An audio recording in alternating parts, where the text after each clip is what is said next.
Hi, I guess I'll wait till now. Okay. Oh. That way the people watching the recording can know who I am. Hi, I'm Kelsey Knutson. I am based up in Seattle, Washington, and I am a CEO coach. I love helping entrepreneurs step out of chaos so they can lead their businesses more efficiently. A lot of that looks like systems, mindset, and just leadership of what it takes to run a business, as all of you know.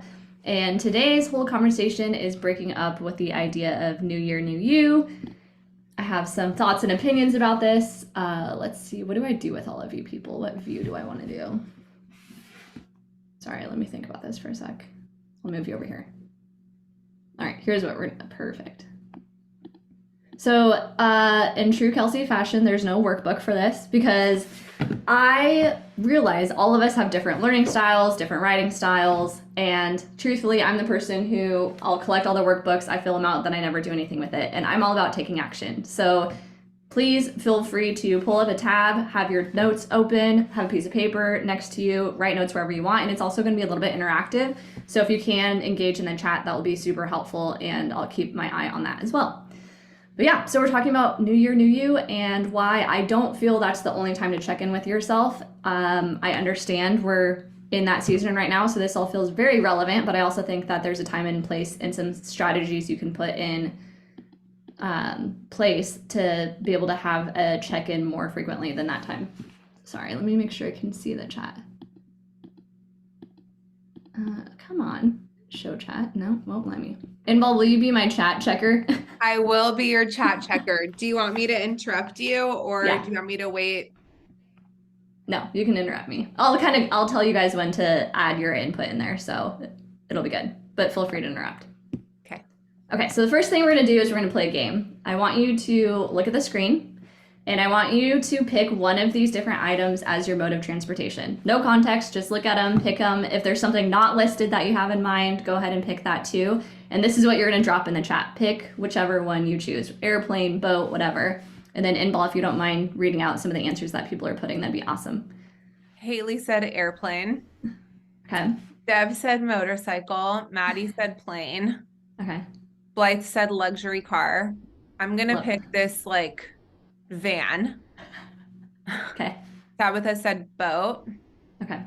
Perfect. So for those watching the replay too, make sure to genuinely choose one of these and have it in your mind. And then now I want you to pick a destination. It doesn't have to be these three specifically, but a specific place, and try to get as detailed as you can, whether it's like a city that you've been to or a beach or a country that you want to go to, Antarctica, it doesn't matter what it is, and go ahead and drop in the chat what destination you pick. And then Maddie said Bali Retreat Center. Blythe said Italy. Deb said Cabo. I'm going to pick Denver, Colorado, because it's been on my list and I've never been there. Okay. Awesome. So now... Tabitha said Hawaii. Haley said Turks and Caicos. Oh my God. Everyone's so exotic. I'll go to all those places. I was like, I would go to all of them with you right now. But now I want you to answer this question, everyone. And again, put your answers in the chat. Can you get to your destination based off the mode of transportation you picked? So yes or no question. Can you actually get there based off your motor? Deb, is your motorcycle going to get you where you picked your location? Yes or no? Yes. Yeah. She said yes. Haley said yes. Tabitha, yes. Mine is yes. Okay. And then question number two is there a better way to get there? Is there a way that's maybe cheaper or faster or more comfortable? Yes or no? Deb said indeed. Tabitha said yes. Blythe said absolutely. Okay. Cool. Yeah. And then number three, based off that, if you knew where you were going first, would you pick a different form of transportation to get there? Yes or no? Blythe said yes. Tabitha, yes. Deb, yes. Okay. And again, for those watching, I encourage you to go through this exercise as if you're here with us too, because I think it's really valuable. And the point... Haley said, sure, teletransportation is in our near future. Blink and you're on the exotic beach. And Maddie said, probably not, but maybe a luxury jet instead of a plane. Yes. Perfect. Thank you all for playing. I appreciate it. But the whole moral of the story is most people get it backwards. people tend to put the how before the where they're going. A great example of this in business is so many business owners hyper focusing on social media, TikTok content before they're really clear on what their end goal is in the first place. And me as a business coach, this is a problem that I've seen time and time again. And that's the whole point of today's conversation is twofold. One, we really want to help give you the tools to map out a clear destination first before you start taking steps in the wrong direction. Then number two, once you're on that path, we want to help you understand how to course correct and have an internal compass you can run things through to know, hey, I wanted to go to Tahiti and actually I'm on my way there, but realistically, I actually want to shift to Greece and here's the reasons why. So that's the two main things we're going to tackle in today's workshop. And of course, taking the fun travel version of this analogy and plugging it into how you run your business. Okay, so a little bit more about me and why I'm very passionate about this topic. Hi, I'm Kelsey, and prior to being a business coach, I was a hair salon owner. That's me in my old salon studio.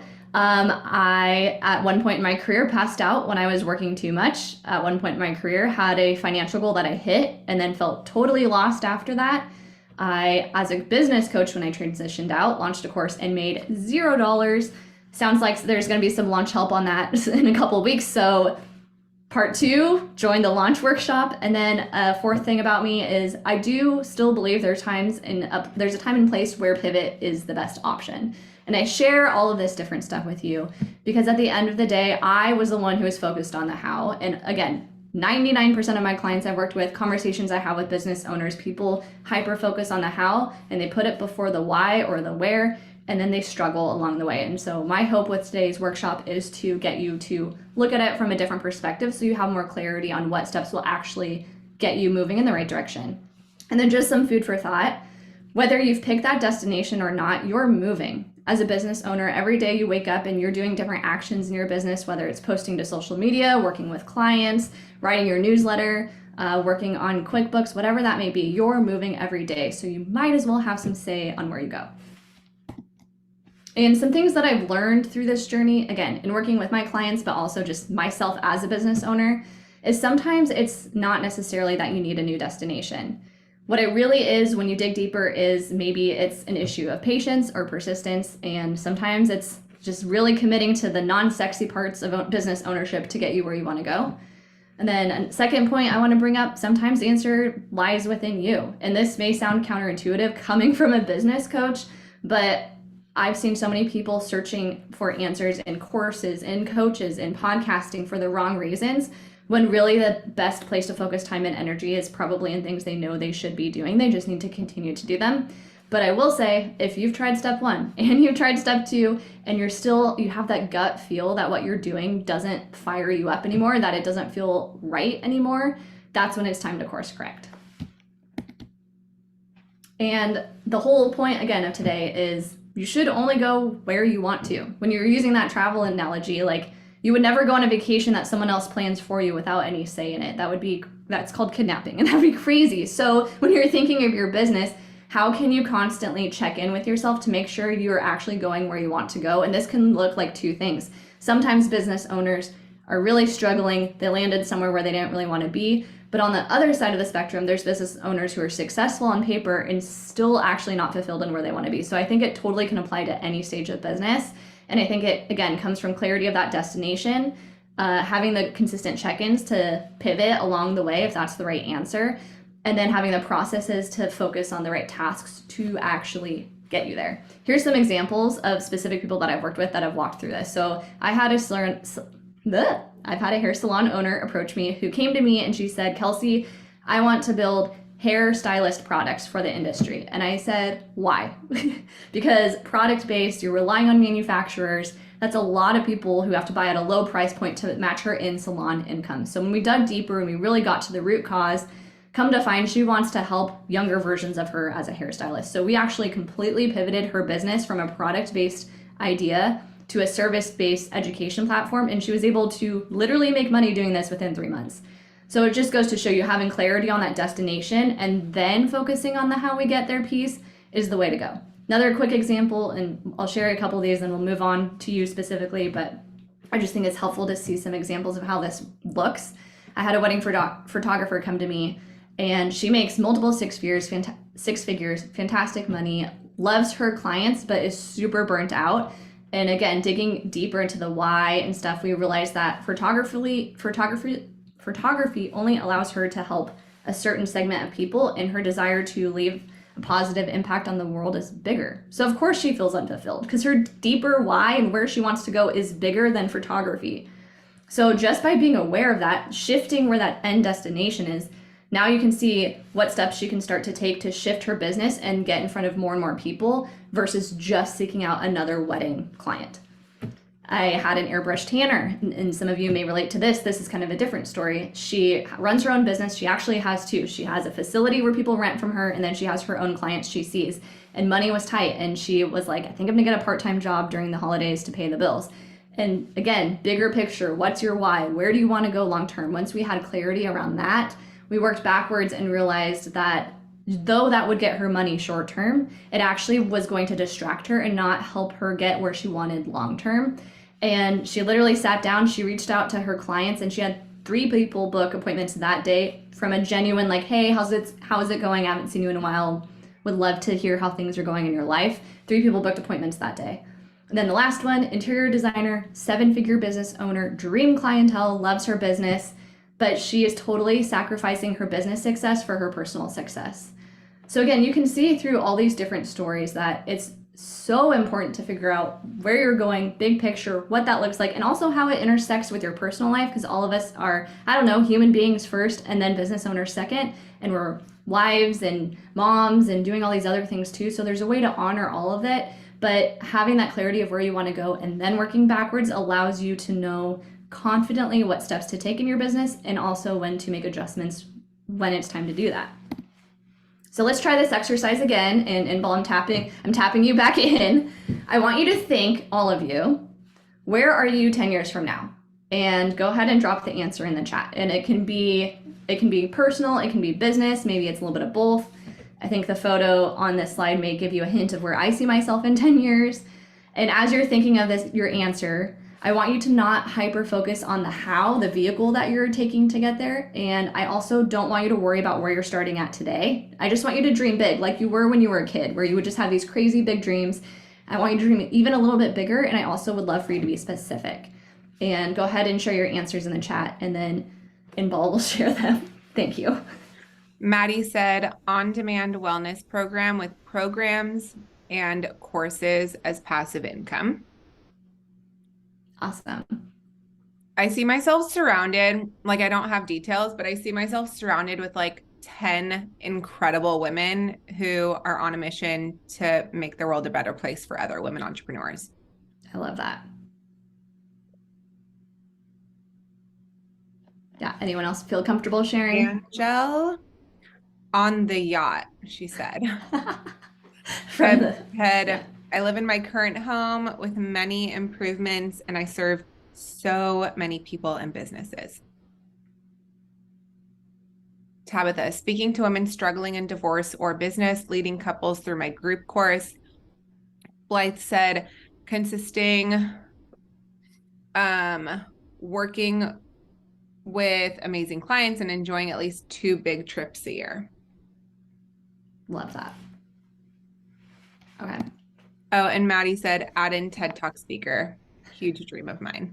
Yes. Yeah, same. Okay, so once you know 10-year version of Kelsey, of Inbal, of Haley, of all of you, this is where we're starting to kind of slowly merge the where. We know where we're going, but we also have to start to address how we get there. And the answer is there's a lot of different ways to get there, right? So I think answering these questions first will help you be able to pick how fits best. Great example in the coaching space.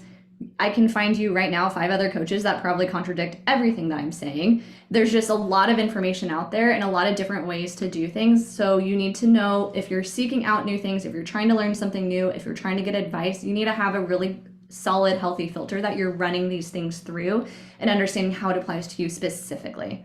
Just had to give that little caveat.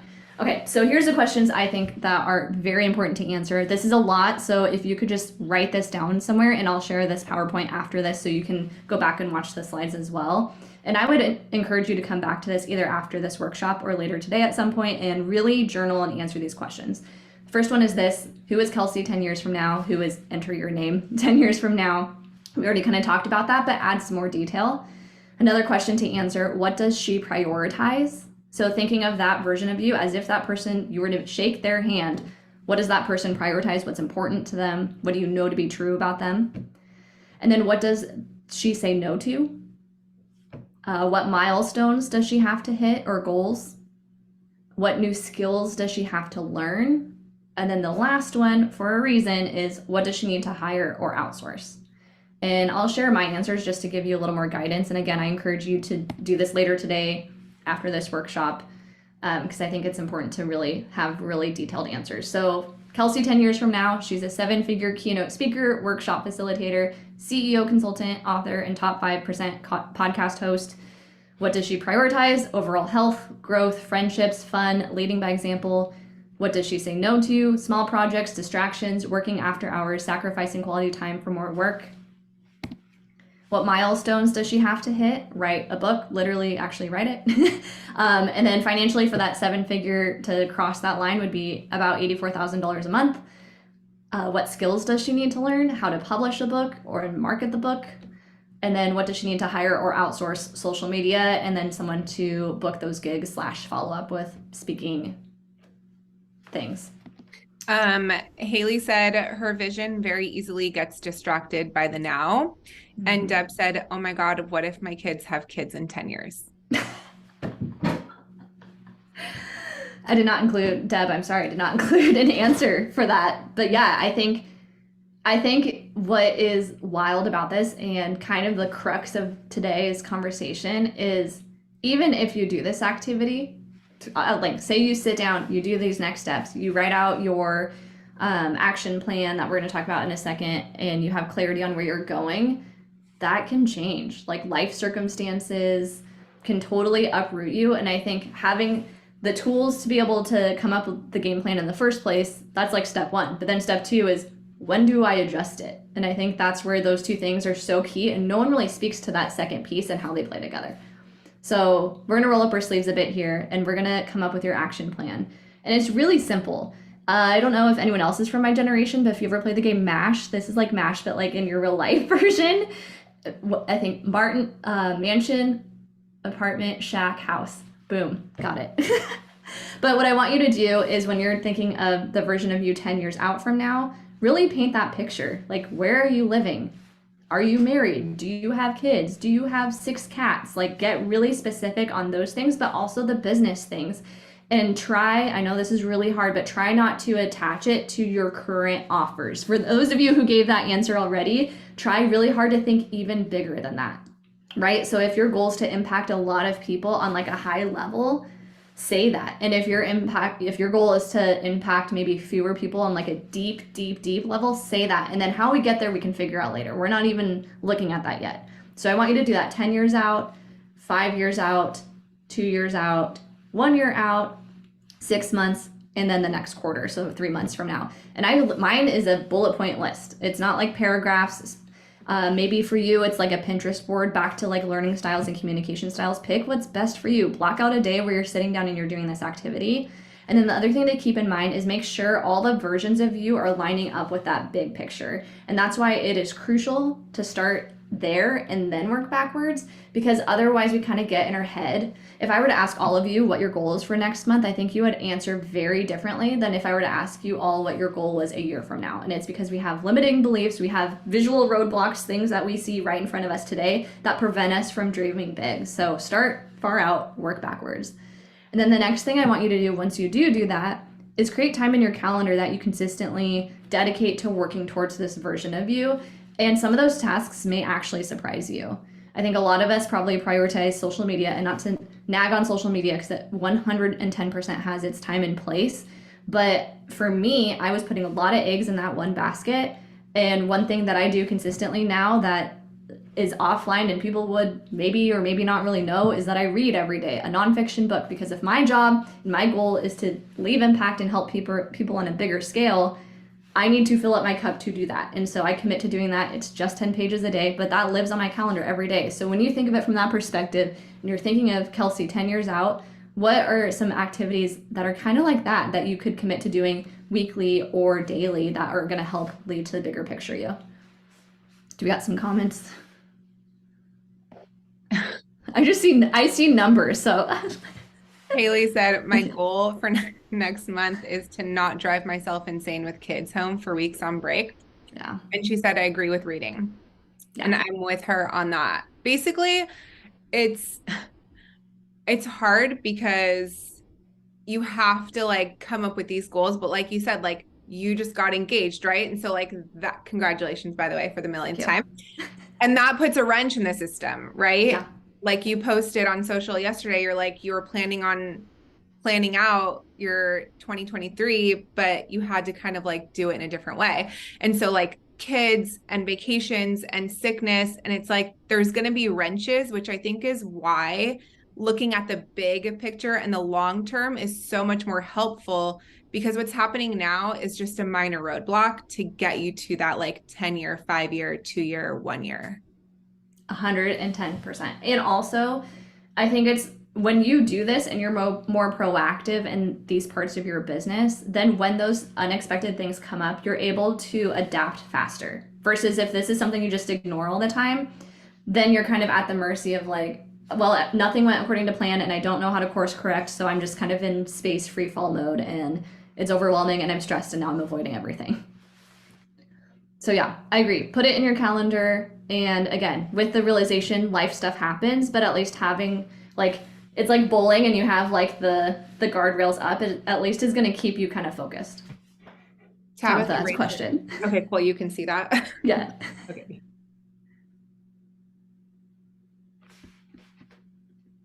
Tabitha, do you have a question? Sorry, I couldn't get the screen up to unmute. I have a question, Kelsey. Sometimes my challenge with this exercise, because I've done it a lot, is that I hate putting, how do I say this? So it's like when I look at 2 years, it's like sometimes you don't know what's possible or what you could do in 2 years or 5 years. So nailing down numbers to this feels really frustrating sometimes. Like I know what that end goal is. I'm into details, so I can be really super specific. And at the same time, putting numbers down to things, like if I know I want to be making 25,000 a month, for instance, or if I know I eventually want to get to the 83,000, it's like, and I know that what my smaller milestones are. I don't know what's actually putting numbers to them. Like, oh, is that a 2-year goal or is that a 1-year goal? Is that a 5-year goal? Is really difficult for me. Yeah, great question. Yeah, I think starting big and working backwards. The working backwards is the part where the numbers can kind of come and get plugged in, which is kind of point number 3. And I think the way to do that is asking today your capacity, the way your offers are set up, realistically, what's your max? Like what's the max number of clients you can see given today's situation? And then I don't know, this is just maybe my process, but I also like to have a financial goal for the 10-year. And then now that I know here and here, realistically, how can I start to scale to get to this point? Also knowing that part is going to change and adjust. Full transparency, as a hair salon owner, very predictable. Like I knew how many clients I could see a day. I knew how much I'd raise my prices and when I would do that. It was very easy to do this activity financially. As a coach, it's a lot more fluid and it's up and down, and just by the nature of the business, it's different. So I've had to adjust that as I go. But I think what's really helpful is looking at it from like a capacity standpoint. And I think that's what's most helpful in the now. Because at the end of the day, you could say you want to make $1 million 10 years from now, but if you don't have a plan and you're not putting energy in the right places and you're not seeing enough of the clients to get there, you can have all the intentions in the world, but it's not going to just happen to you.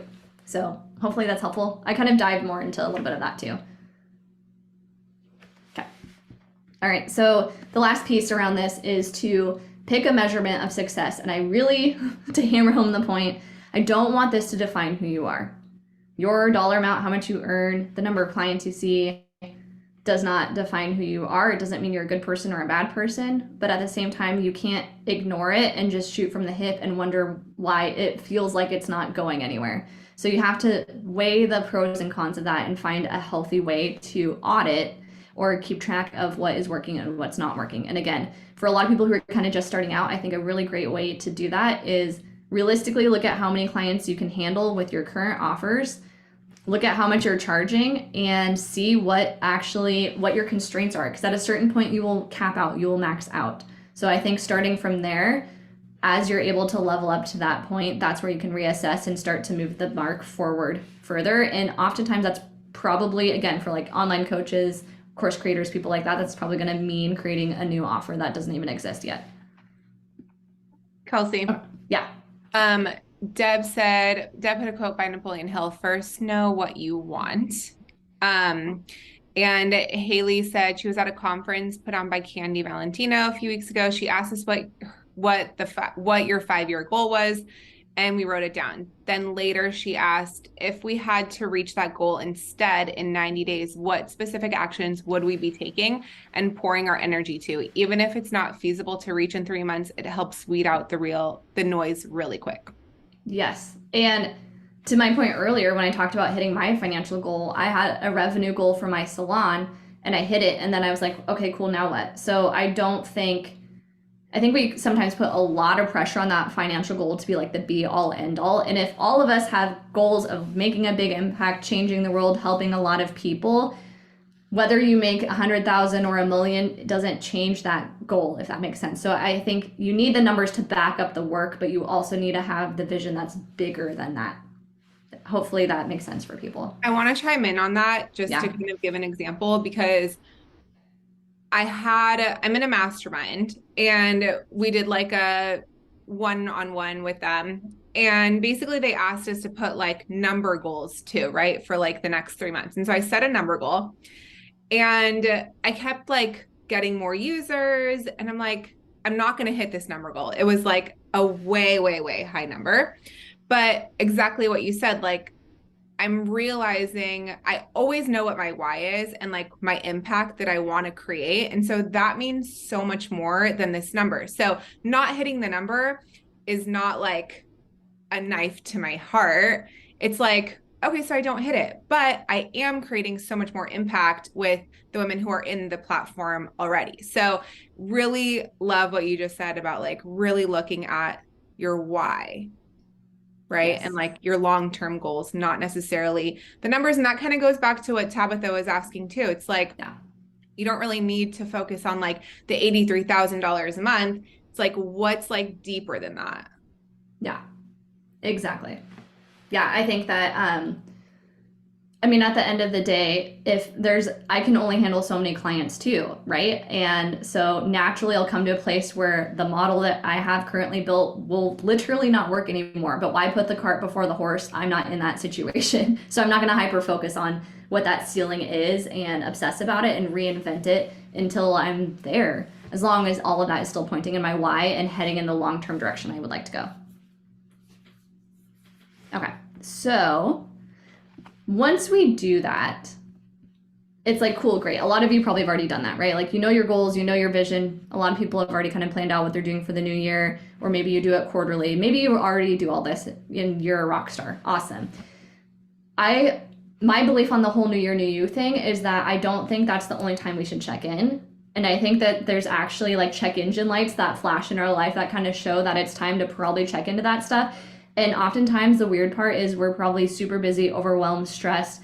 We don't make the time for it. So here's the different things that show up. And then if you're feeling any of these, my advice would be block off your day, do not see any clients, don't do any meetings, and revisit that whole action plan for you. Because I think it's time to reassess where we're going and ensuring we're still headed in the right direction.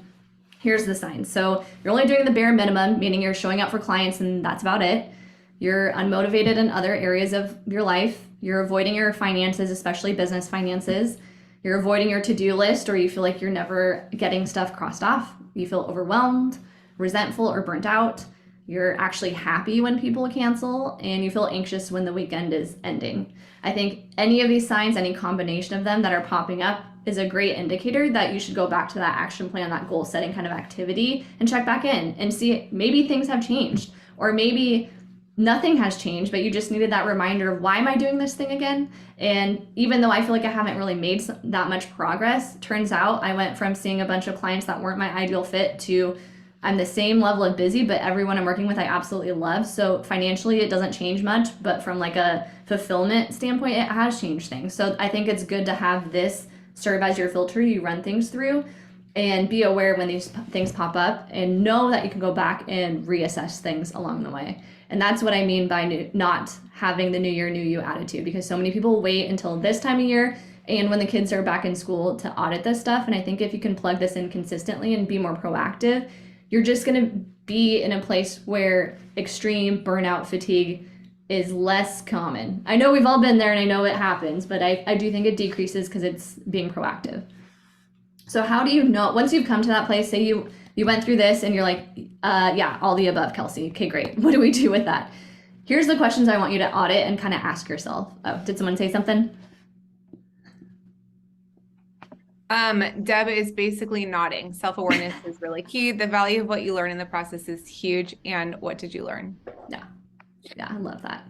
Okay, so here's the questions to answer for yourself. Say you've done the goal setting, you just hit burnout, you're feeling all those feels, and now you're like, well, what does that mean? Before you go back to the drawing board and remap out your destination, answer these questions. Does your destination still light you up? Meaning, when you're talking about Italy, when you're talking about being a TED Talk speaker, do you like get lit up? Are you super pumped when you talk about it, you think about it, you visualize it happening? Is it still exciting to you? Yes or no? Are you feeling frustrated? And if you are, is it because you aren't where you thought you would be? So back to like the travel analogy, say your destination was Italy and you've made it all the way across the East Coast in the United States. And so you're closer to Italy than say Seattle, but you're not quite there yet. So are you frustrated because you got close, but you're still not there?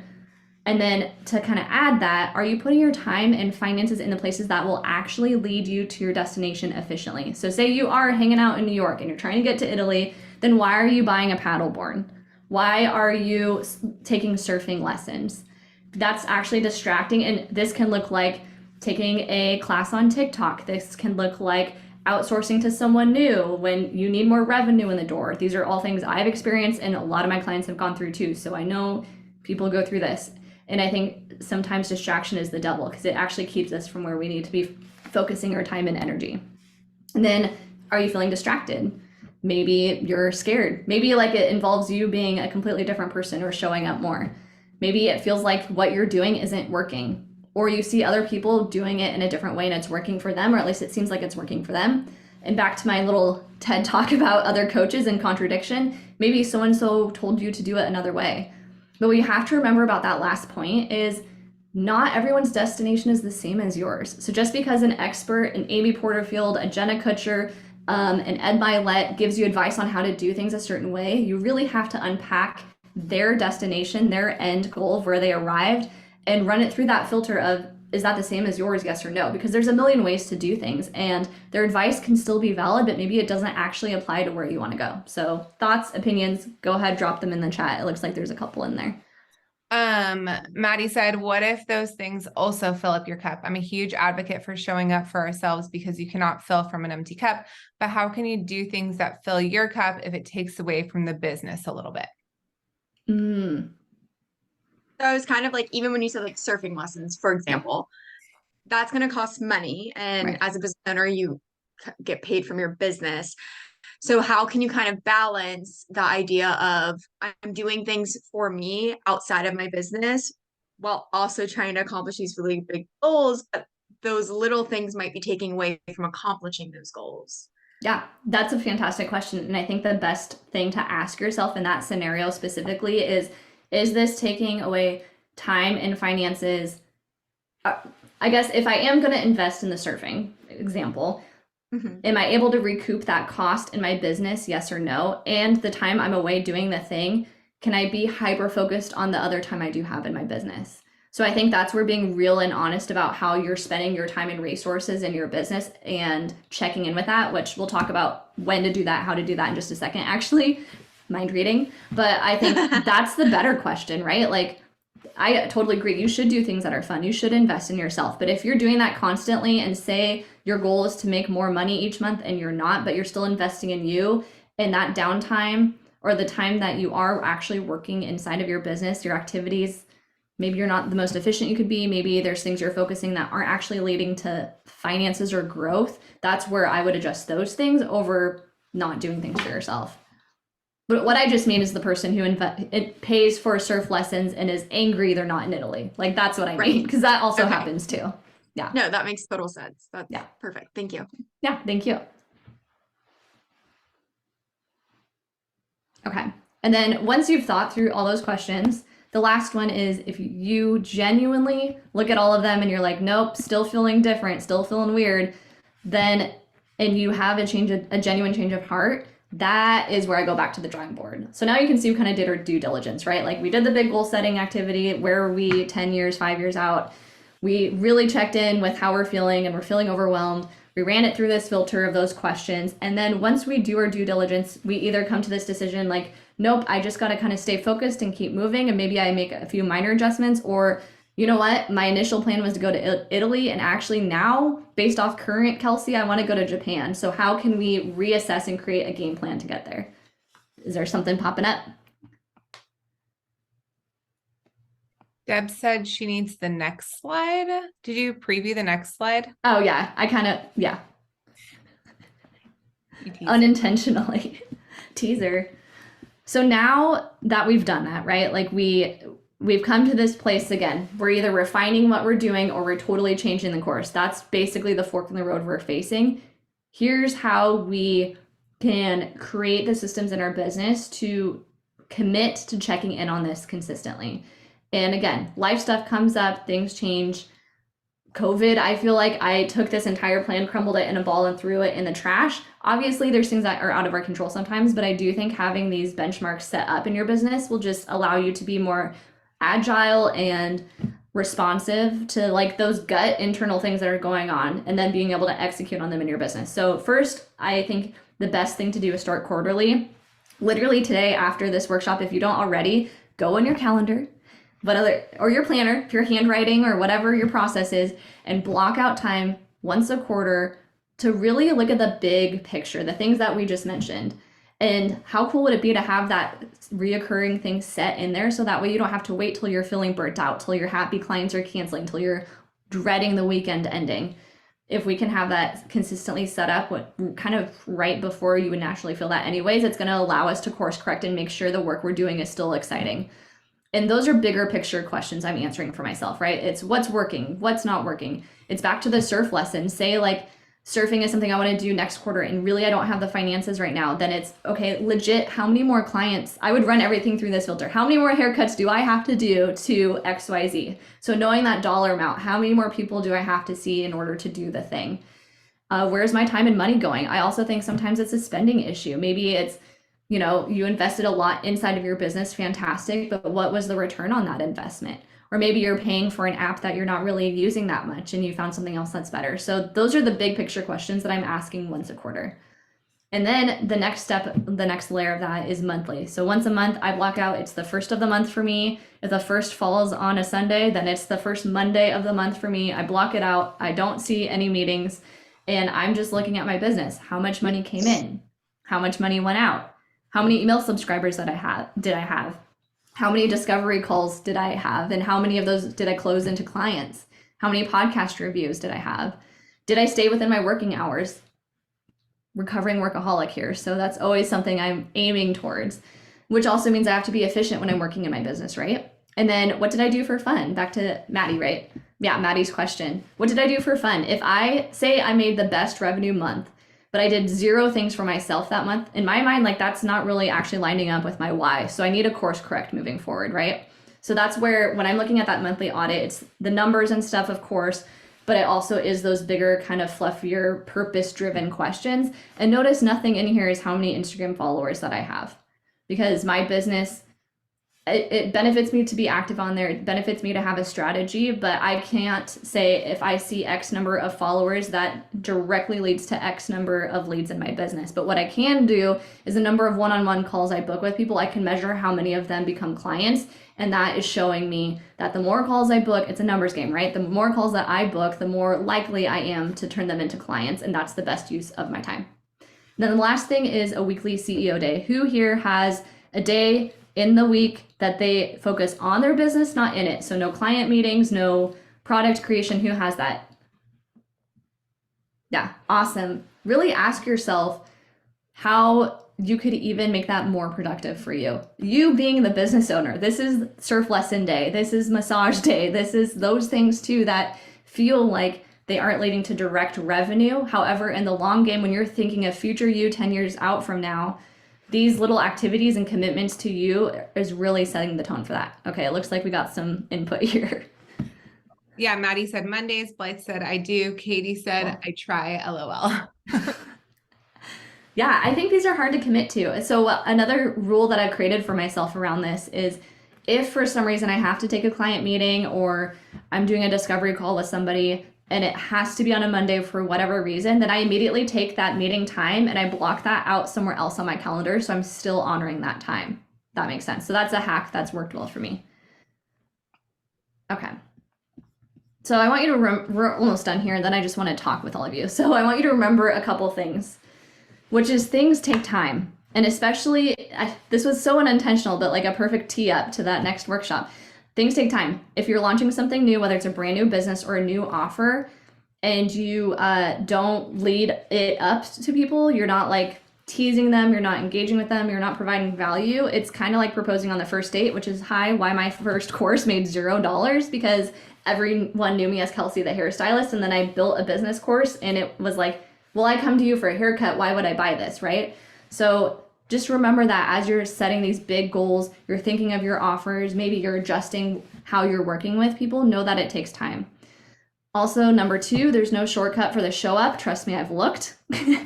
And what I mean by this is I think often, and again, with social media, just because there's so much advice and tips and hacks, which is amazing. And I definitely think there's a time and place for it. I think oftentimes the best thing you can do is just show up and do the work. The work being focus on getting more clients, focus on making your process the best it could possibly be, focused on putting yourself out there in front of new people and following up with them and actually selling to them.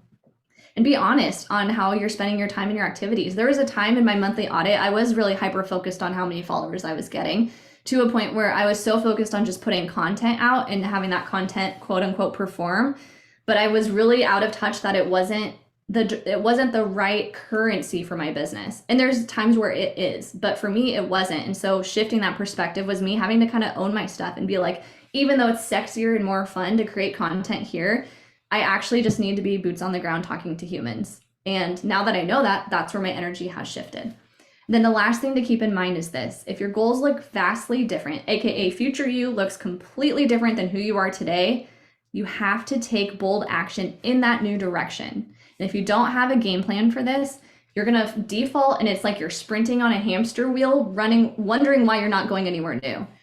And the perfect example of this, again, just to really rag on old Kelsey here, is Kelsey as a hairstylist owner wanting to be a business coach, quietly building a website, quietly showing up, not showing up on social media, and then wondering why when I launched that course, no one bought it.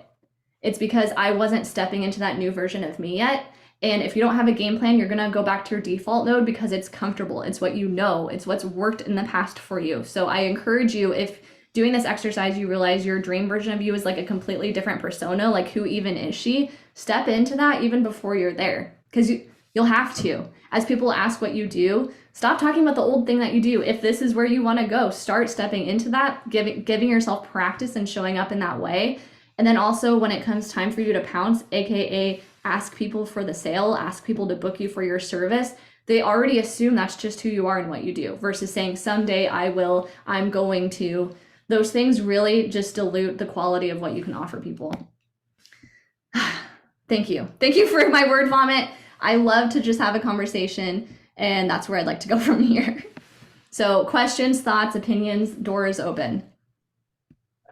If you stop sharing, you may be able to see the chat again. Yeah, I got it. I'm back in the chat, everyone. Okay. Does anybody have any questions for Kelsey? Haley said that currency realization is huge. I can't preach this enough with all my clients. Yeah. I think it's so true. Like Maddie and I were obviously like we created Amplify, right? And we were talking about the hype, but then we decided to launch early. And so when we launched, nobody really knew what we were launching. So it was like, okay, now we're kind of starting to do like more education, more posting. And so people are now purchasing more tickets. But it takes time, and you're so right, because they're like, oh, well, you're doing a virtual summit. Like, don't you do this? Don't you have this? Isn't essentially Maddie this? So I totally agree with what you said in that last slide. Yeah, that was a huge pivot for me too, because mine Amplify aligns a lot with like-minded collective, and the work that we're doing in Amplify, like I'm going to be doing a lot of mindset and breath work and goal setting and all of that, and that's super important to my followers because I don't work with just business owners. I work with women in general. And so now I'm just like, oh yeah, and if you're an entrepreneur, here's a great thing you can do. So I didn't really do the education at first. I put that out and they were like, wait, what? So now it's just about going back and kind of redoing it all and being like, okay, well, this is still for you, even if, XYZ. So Yeah. Well, and to both of you, and I've been there too, put something out in like crickets, it doesn't mean you failed. It just means that people don't see the value yet. And I think that's what a lot of us as entrepreneurs need to be reminded of, that it doesn't mean the thing we built sucks and we need to just go hide in our hidey hole and reinvent it. Oftentimes, the best thing you can do is just really hyper focus on communicating that value and practicing. Maybe you post something about it and you get no traction, but at least you're really practicing focusing on that part of it. And I mean, what I do in my coaching, this is like, to me, this is the starting place. This is the people come to me for like the Kelsey, I just don't know how to show up on social media question, but this is where I start everyone through, because I think this is just crucial for any part of your business. And having the ability to be decisive, like once you are able to say, you know what, yeah, I do want to be on that TED stage, being really clear when opportunities come to you, like this is a definite yes, because it lines up with me 10 years from now versus, nah, I think I'm being a little bit distracted. And even though that sounds cool, that actually doesn't get me where I want to go. And then you can pivot if it doesn't work. And then you can pivot. Yeah. You know me, I love a good pivot, but for the right reasons. I was just going to say, I think it would be helpful when you were sharing about doing those like monthly check-ins or the quarterly check-ins with yourself to track, and you were giving all of those different metrics and stuff that you were tracking. I think a lot of people, that process is overwhelming. It's not actually tracking. Sorry, there's a tiny person just wreaking havoc over here.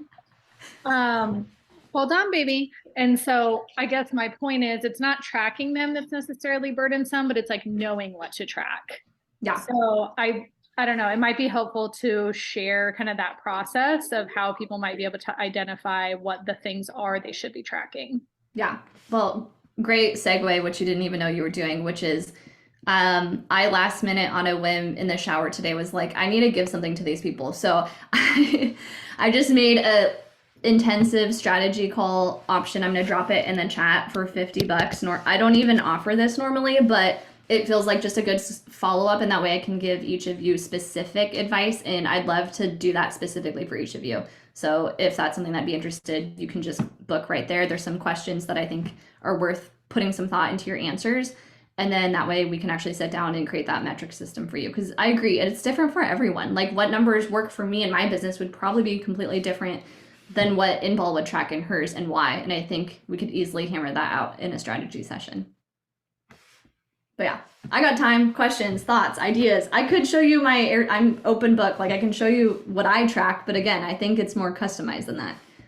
Yeah. And I think also even just like going straight to Google could help, like just KPIs, right? And for like key performance indicators, like some people don't even know what that means. So just kind of Googling that and seeing like what, like for me, right, it's like not only number of users, but how many people are logging on to the website, how long are they staying, and where are they spending their time? Are they sending messages? Like who's interested in ads and sponsorships, who's actually getting ads and sponsorships, who's opening emails, clicking. Like there's so many that really just like, if you put those in place early, and start tracking them, then it just makes life so much easier in the long run. Cause then you're like, okay, well, people are logging onto the website. They're spending 5 minutes on the website. So that's great. But like, where are they not showing up, and how can I implement my strategy and tactics into improving that, instead of spending time on social? If I'm getting people engaging and people are signing up through social, like I can spend less time on social and more time somewhere else where it's not really resonating. So it like really helps prioritize where your time should go too. Yes. And if you start there, that's where you can work backwards and be like, okay, if I know these things and I can optimize the users on the platform, how are people going from Instagram to the platform? Therefore, what's my social media strategy that's like best use of time, best copy, attracting the right people? And that's the way, if you're going to do it, that's the way to do it. Start here and then work backwards. And I don't want to put words in Haley's mouth, but if you're working with a social media manager, these are things you have to know. Even if they're strategizing and coaching you and helping you, you still have to know and lead in this area first before you can hire them and really have it be mutually beneficial. Totally. And I was just going to say too, a thing that I realized is that you also need to know what you're going to do with the things that you're measuring, because I found that I was tracking a lot of things that I thought I needed to track, but I actually had no tangible action to do with them. So I think that is something key too. And you can even have that if you have like a KPI spreadsheet. I use Airtable too, and you can have it next to it. Like, what is your action based on? Is there certain thresholds or margins you want to be within? And what is your action if you're in each of those zones? That was like really helpful for me to kind of weed out the stuff that was just like one more step, like one more thing to be doing that wasn't useful.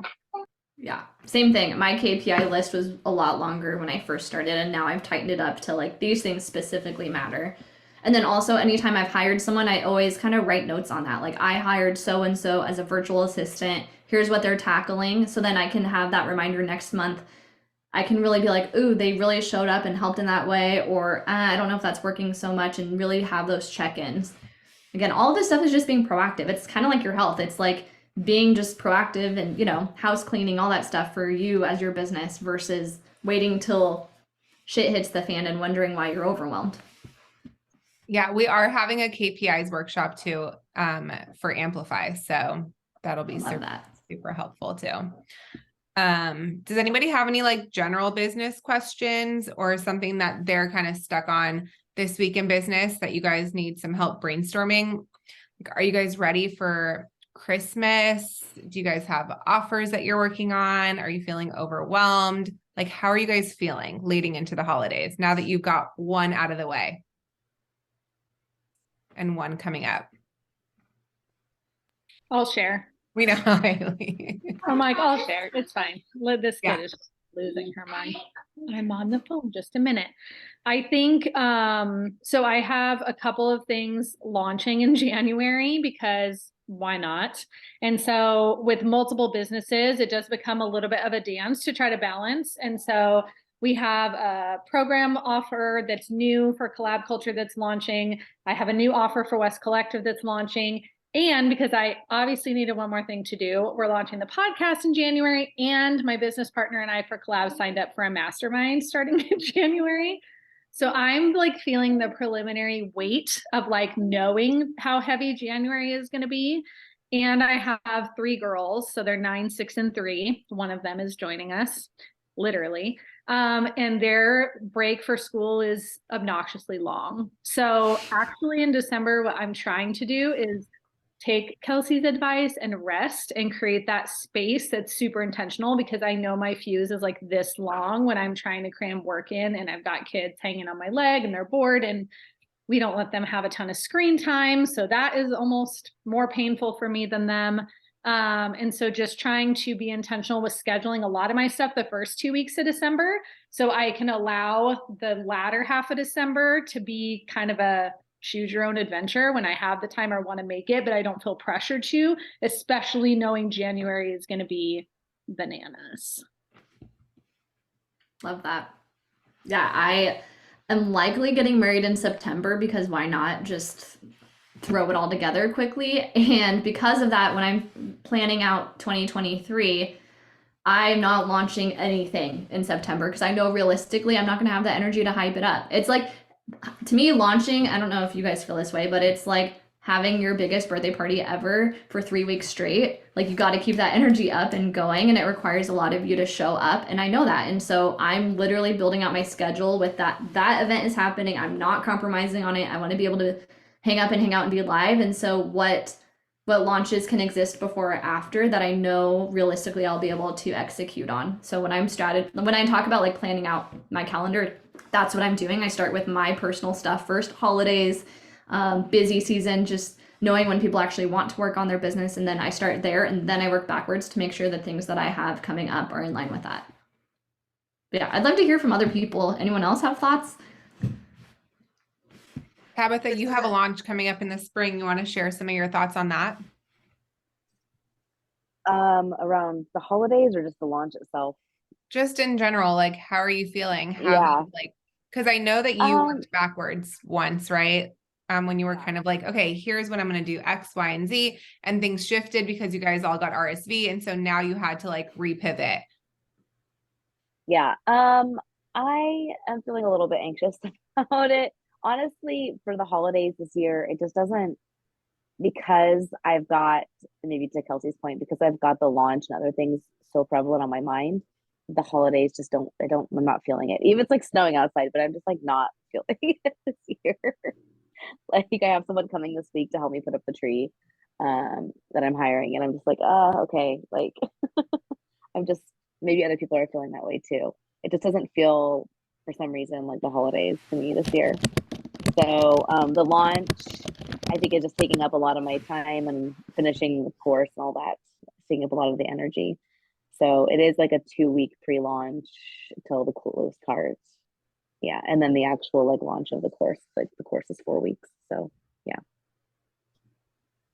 Awesome. I know Katie's going to cover all of this in a couple of weeks, but I'm curious, Tabitha, when you work towards like your launch, do you kind of schedule out everything as far as like timing goes, and then you create all your creatives, or are you just kind of like playing some of it by ear?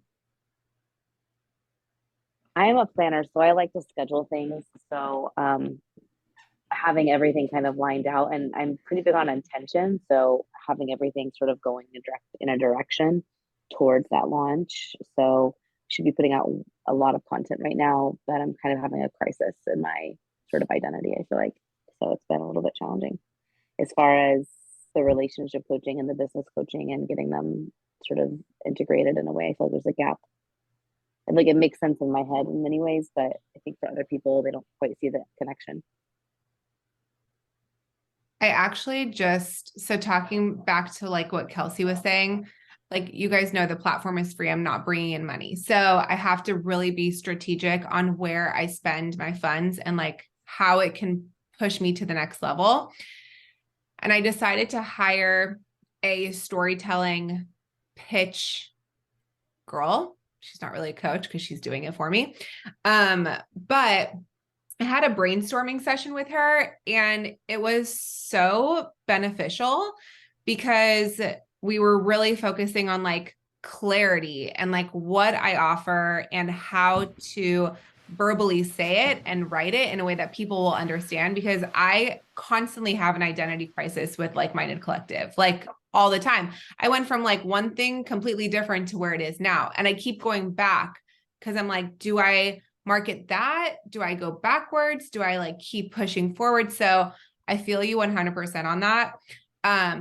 She's super affordable if you want me to connect you to do like a 90-minute brainstorming, because she basically took me through the scenario. Like you're in a room, you have the editor of Forbes comes up to you and is like, tell me about your business.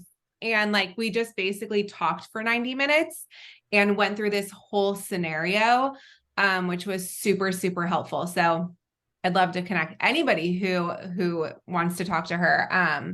But if that's something that can maybe help you, because I know identity crisis comes very often when you're a business owner and you're like, what is like, where do I need to go? So there's always a big question mark. Hard. I'm going to chime in on that. Sorry, I just like cut you off. That was. You're fine. It's also hard when you're on the inside doing all of the things all the time. Like when I think of Like Minded, I know what like-minded is and I love it. And I could go and sell it to anyone because to us on the outside, we see it as adding so much value. But as the business owner, it's so hard to see that sometimes, even when you're getting the reviews and stuff. And it's the same, it's in, like that with any business. And like, I even struggled with that a little bit in the beginning. So I'm like, oh, I'm a health and wellness coach, but like I help people make decisions and feel confident and live intuitively. And like, I'm not telling you to go on a diet and stuff. So I had that identity crisis. And then you kind of realize that like when you feel confident in making decisions for your life and for your business, everyone else is just going to kind of start following that. And you might struggle with the clarity here and there, but when you are confident in it, people will be confident in you. And like you say that, and like we've talked about it privately and stuff, but like every time I hear that there's any sort of like, I don't know what like-minded is, or I don't know how to explain it, I'm like, oh, like, this is what it is. Like, it's great. But I think it'd be like that for most of our businesses. And I'd say that's probably, I haven't worked with you, Tabitha, so I don't fully know, but I would say that the clients you've worked with would probably have a similar idea. Yeah, that the thing is I was so thinking true. about today, and this is, I've said this in my coaching business before, is that like, and it came to my mind again this morning of like, when you're in the bottle, you can't read the label. And that's something that Lori and Ball had mentioned when we worked together. It's like, when you're in the bottle, you can't read the label. And I think sometimes, yeah, I am too close to be able to see it. So it is difficult to be, like you said, Maddie, like with your identity, and you're like, oh, but you're health and wellness, but it's this over here. And it's, I think that concept of like what is in the packaging versus what it's wrapped in. Mhm. And that becomes a little bit more like, when I was a health coach for years, people were like, oh, so you do, like, they thought that I like had to be like an expert in all things nutrition and, you know, fitness and all these things. So yeah, I think you're right. And I would love that contact info. I always go back to market research, right? Like I just posted on my Instagram too, like I created a Google form. You guys are all going to get an email on Friday. Just warning you. Because I'm trying to like have people who are in it from the outside tell me, kind of like answer questions that I'm trying to get clarity on. And I got most of my questions actually from Haley after we did our one-on-one, because she's like, yeah, I surveyed my community. I'm like, that's a great idea. And so having that too, like what Maddie was saying, like your clients will probably be able to explain what you do better. So maybe just trying to do some market research on that could be beneficial. Like reaching out to people that you've worked with before. Even doing a SWOT though felt like this last week when I was working on it more was like, if you don't have a good sense of your identity and your services or your products, then it's like you don't have a good sense of who your competition is, and then it makes it difficult to do the SWOT. So I like that if you have a clientele established, for sure, to be able to survey that. Oh, I do have one question. Does anybody have a platform that they like to use to do surveys that is like everything? For some reason, I remember SurveyMonkey and all these platforms being free, and now it's like you can do 10 questions and get 10 responses for free, or you have to pay. Like, what are people using for their surveys? Google Forms. Google Forms is free. Jotform, Okay. Airtable. Okay. I was going to add to kind of the conversation. I can't remember where I was listening to this, but the guy kind of broke down some areas to focus on in your business, and it made it really, really simple for me. And I think I'm going to add this to like my monthly check-in. But there's 3 C's. So content, community, conversations, and then there's your 1 O, your offer.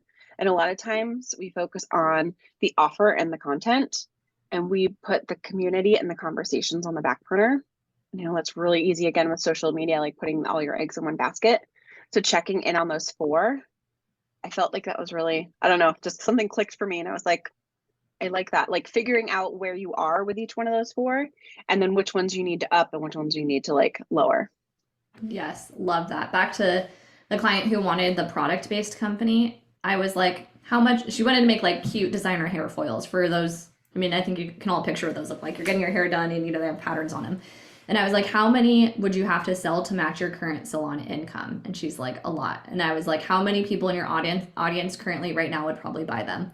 And that's when, as we were working through that, it was like, ooh, even though that's the goal and that seems cool, like that actually doesn't really get us to where we want to go. But long term, if that's what she wants to do, which it still is her goal, she needs to get in front of a lot of people. So community for her is priority number one right now. That is all of her energy, is fostering community, adding value, and building that bigger brand awareness that didn't exist previously before she can have that offer. So to your point, like I agree, there's times having the awareness of like which one needs to kind of take a little bit of the focus for now, and then knowing why, like why is that the focus for now. I think those two things are, when you can figure that out, then you can, sky's the limit. You can offer new things, you can course correct, you can get on a new platform and know where to put your time and energy, because it's limited too. Katie, do you mind if I ask a question about that? Sure. You said community and conversations. Are you talking about the conversations you're having with clients, the conversations you're having with people? Yeah, so I would lump in, any questionnaires or forms, or you're polling into conversations, or getting feedback, asking for testimonials, just talking to people. And then community could be, that would be more focus on like your ideal client or your potential client. And then community might be both your peers, so learning from others in your niche, in your space, maybe joining a mastermind that's going to help you like break through to the next level. So that's how I would look at those two differently.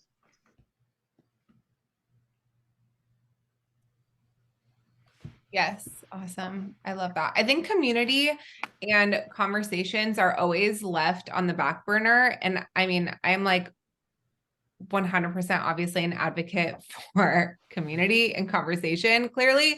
But people forget about that, and like I've talked about this a million times, like even on social, like DMing people don't ever start with like a genuine hi. It's always like, hey, looks like you want blah, blah, blah, blah, blah, or like, looks like you're trying to do blah, blah, blah, blah, blah. It's like, everyone is going to start with their guard up, right? So definitely focusing on the community and the conversation before, because then it just goes, everything is full circle, right? Because like Kelsey, the hairstylist, launched her course for $0 because she didn't build that community, the right community, right? She had a hair salon community, but she didn't build the right community.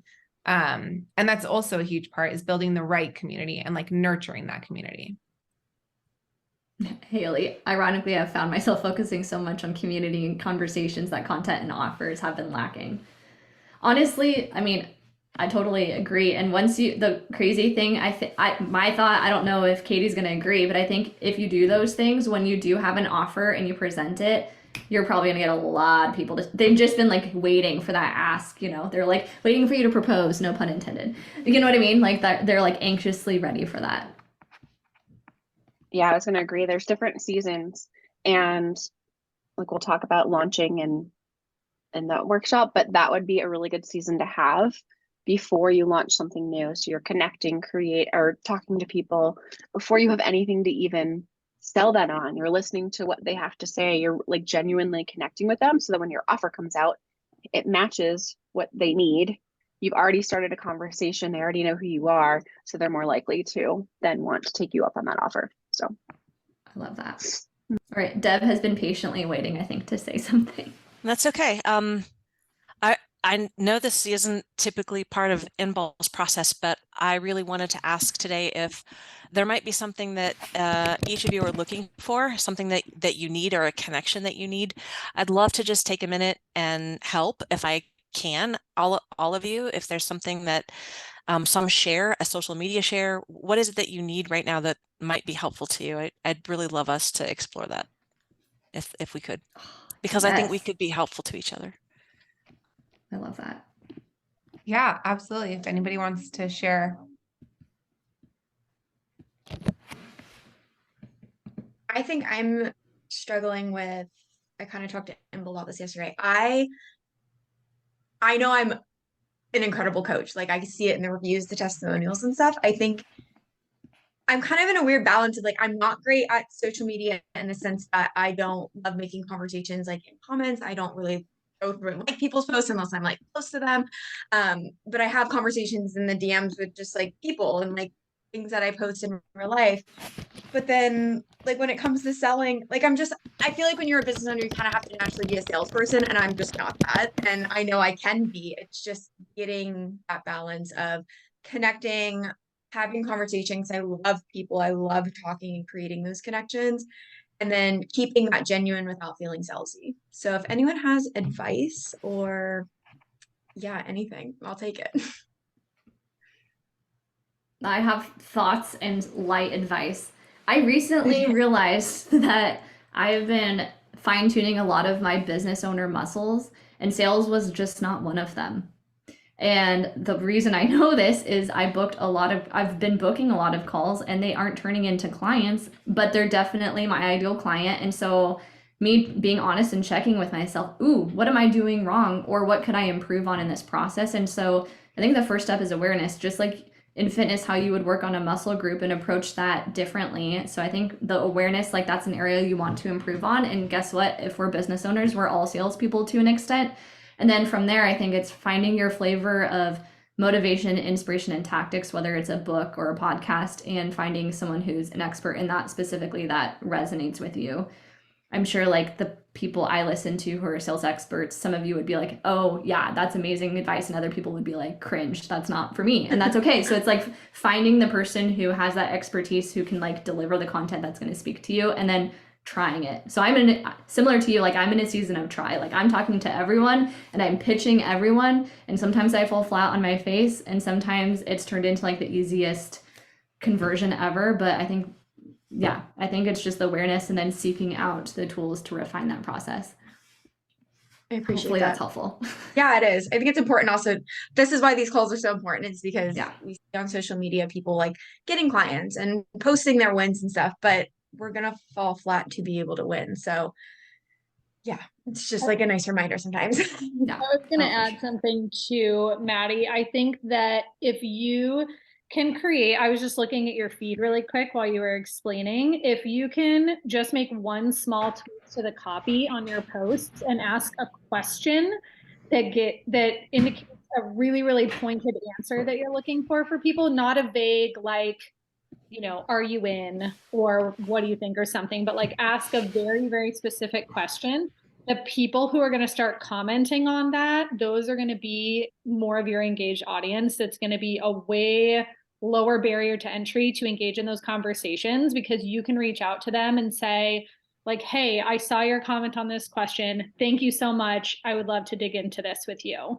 And so I think like your copy is amazing, and you're posting consistently. I think that's just like, you could literally keep everything else as is and create one line at the bottom that asks a question that would give you a better idea of how that post could resonate with that person. Okay, that's a really good piece. I've definitely heard that from like coaches and stuff before. I just don't think I've ever like intentionally tried that in my post. So thank you for that. And it doesn't have to, like, don't overthink it. No, yeah, just something very like that. No, that makes total sense. It makes sense on how the people that are going to comment. Like, I'm commenting on people's content that I care about and that I'm engaged with. I'm not just going through commenting on everyone. So it's going to be the same way for people commenting on my stuff. So and you're asking for a thoughtful response. You're not asking for them to be like, love this. Give me a heart. Yeah. Right? Or like something generic. You're asking like for them to actually take time to think about the response. So those are the people that are going to be more open to that conversation too. Great advice. Thank you. You're welcome. Can I have one more thing? Because I used to hate the idea of sales and selling, and just that word can be so like cringy. But if you go back to why you even do what you do, and listening to the people that if you have your feedback forums, you're creating a solution to a problem that's either keeping people up at night or that can potentially change their life. So think of it more as of an invitation for them to change that, whatever it is that they want to change in their life. Instead of selling them a program, you're offering them a way out of feeling yucky, or a way out of going from here to here. And so like that simple mindset shift for me has helped me show up like, I don't need to sell you on a program. I want to help you launch that course so that you're doing less one-to-one time, so you have more time with your kids, you're making passive income. Like that for me, like I want to help everybody who wants that. So if that helps at all.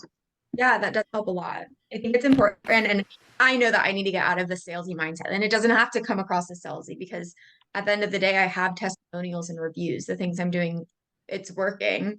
So it's not like I'm just like selling someone to make money. I'm improving people's lives. So that's a really great way to think about it instead. Thank I do want to add one more thing too. No advice, but that everybody has this feeling, right? Like I'm about to start monetizing in like 3 months and I'm having PTSD, like legitimately having PTSD from when I was charging before.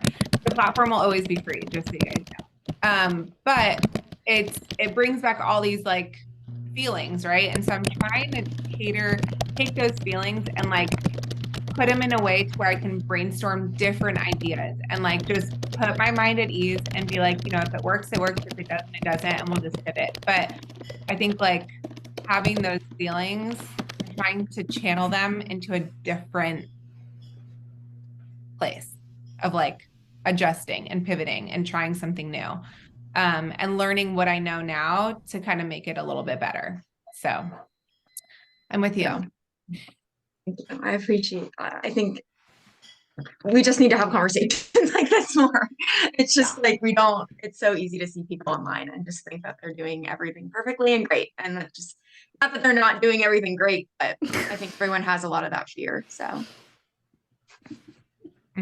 Haley told me my typing is really loud, but I just didn't want to miss a beat in case I had It's really loud. I love well, I'm using my microphone, so sorry. But yeah. But yeah, even like today, that's why I was like, I don't want to talk for an hour and a half. I want space to talk. We're human beings. Let's problem solve. Let's support each other. Let's help each other. And yeah, this is if people want to watch a free webinar, just to watch a free webinar, there's plenty of those out in the world. So yeah. Anyways, Deb asked how she can help us, and we all well, Maddie got help. But yeah, did anyone else come up with an answer? For me, just the isolation of the holidays is hard. So, any like just checking in, accountability, brainstorming together, like talking about our businesses together, anything that creates connection for me is going to be really impactful. Just, yeah, all the feels for the holidays with most of my family not here. So, Thanks for sharing, Tabitha. Yeah. Anybody else?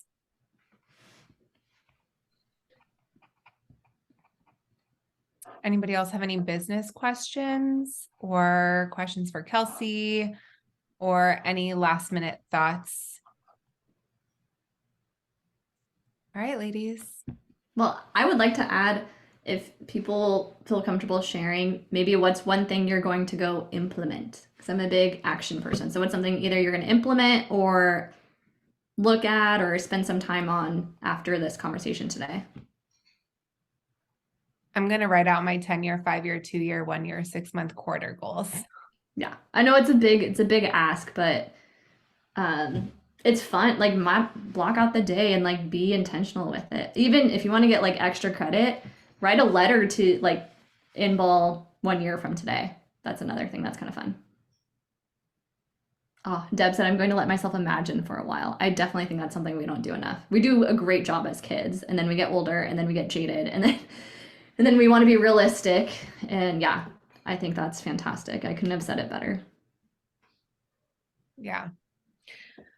I think I'm going to spend the time going to the beach and like overlooking and just like spending, I can't do a whole day. That's not realistic for me, Yeah.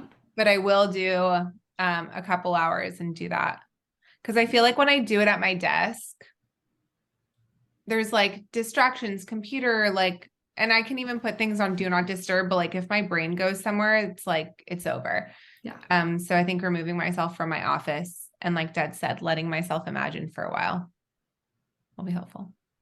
Haley, did you start to say something?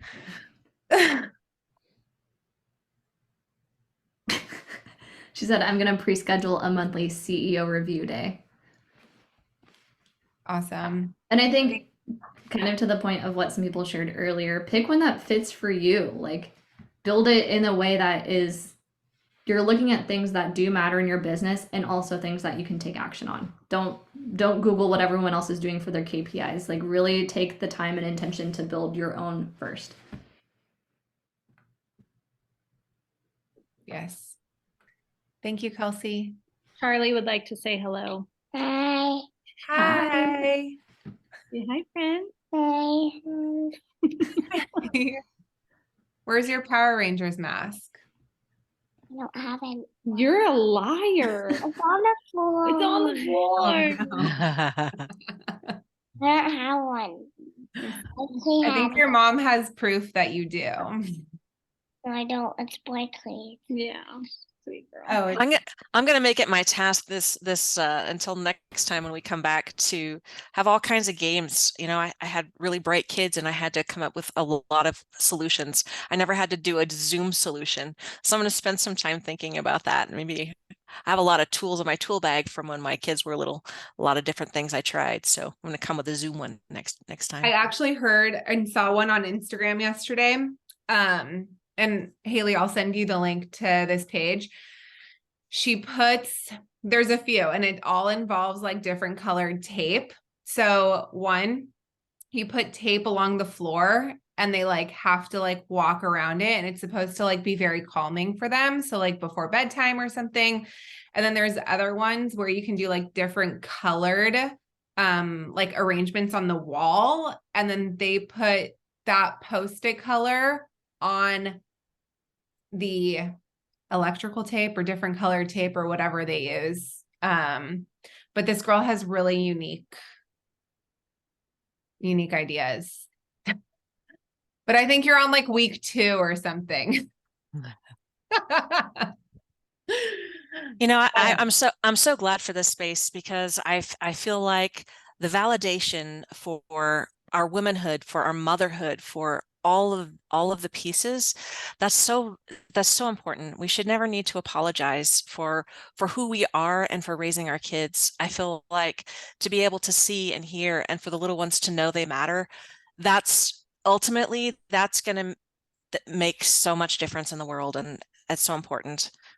Yeah. I also want to say I'm not a mom, and I had always worried, like graduating from grad school, I had always been telling myself I need to get a corporate job so I can have health insurance and stuff. And the only person that I've ever talked to about entrepreneurship is my mom, and we've been on the same path for so long. At the same time, we started our businesses, so we've been kind of on the same level. So we talk, but we don't have a lot of advice for each other.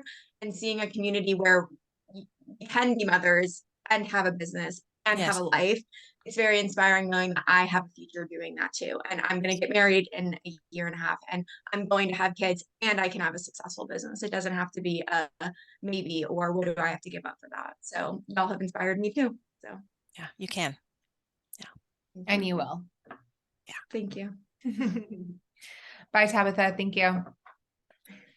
All right, ladies. Thank you, Deb, for sharing that. And yes, it's so true. I was on a Clubhouse room one time, like doing a pitch. And so my daughter was in the back and I apologized. And she said, don't ever apologize for having your kids. And that like stuck with me 100%. Cause like, why would you ever apologize for having your kids? It's like, nobody cares. Everyone loves it. Like, look how cute she is. So yeah, Kelsey, thank you so much. Ladies, thank you so much. I love the engagement. I love the conversations. This is literally why I created this platform. I hate when everyone's on mute and not allowed to talk. It's literally my worst nightmare. So thank you to all of you. I hope you got value. I'm going to send the recording to you guys, and Kelsey dropped the PowerPoint. Make sure you get that. As I forgot to, so I'm going to get that right now. And get your tickets for Amplify for January. And get your tickets for Amplify. I think Blythe already got hers. So yes, Haley has her ticket. Kelsey has her ticket, and awesome. I'm so excited. Have a great rest of your week. And Charlie, I hope you feel better and go to daycare tomorrow. He's like, never. All right, ladies. Thank you so much. Bye. Thank you all. Bye.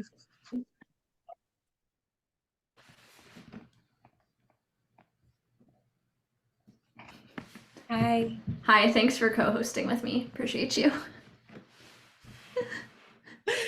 There is a way to see the chat. I know, but yeah. I was like, don't like share my, you know what? Let me do it right now. Hold on.